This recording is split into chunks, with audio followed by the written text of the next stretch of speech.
तुम्ही किती दिवसा पहिले नंबर लावला होता? आम्ही 10 दिवसा अगोदर नंबर लावलाय, तरी पण आम्हाला सिलेंडर भेटत नाही आहे.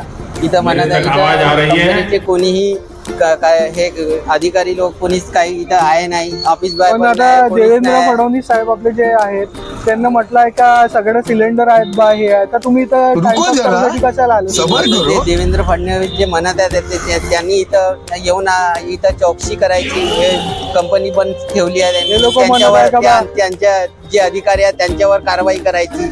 ते म्हणत आहे का सिलेंडर आहे, पण इथं तर काही भेटत नाही लोकांना. किती दिवसा पहिले नंबर लावला? 10 दिवस अगोदर नंबर लावलेले आहे सर्व. अच्छा, आणि हे दुकान बंद करून चालले गेले आहे. कोणीच नाही इथं, कोणी सांगणारा नाही, कोणीच नाही. तुम्ही कुठे जॉबवरून आम्ही कामावरून आलो आहोत, इथं उभे आहोत सकाळपासून 8 वाजतापासून उभे आहोत. अच्छा, आपण इथं पाहत आहे की इथं इतक्या 10 दिवसापासून नंबर लावला आहे ना. आपले मुख्यमंत्री साहेब म्हणत आहेत की काही सिलेंडरचा तुटवडा नाही आहे, आणि इथं आपण पाहत आहोत हे लोक सिलेंडरच्या लाईन मध्ये बसलेले आहेत ना. सिलेंडर वाले म्हणतात का आज येणार आहे, उद्या येणार आहे, पण कोणी आणून नाही देत आहे. डिलिव्हरी बॉय पण आणून नाही देत आहे, कोणीच आणून नाही. हे पूर्ण शटर वेटर बंद आहे, सगळे आपले कामधंदे सोडून इथं फक्त आपण सिलेंडरच्या लाईन मध्ये आहोत. मला फक्त हा क्वेश्चन विचारला की जनताचा टाइम आणि जनतेचं हे फक्त सिलेंडर घेण्यासाठी आहे का? ते आपले कामाला जातात बिचारे रोजीरोटीवर, ते काम सोडून इथं सिलेंडर साठी उभे आहेत. तर यांना लवकरात लवकर सिलेंडर द्यावा, बस माझी हेच विनंती आहे.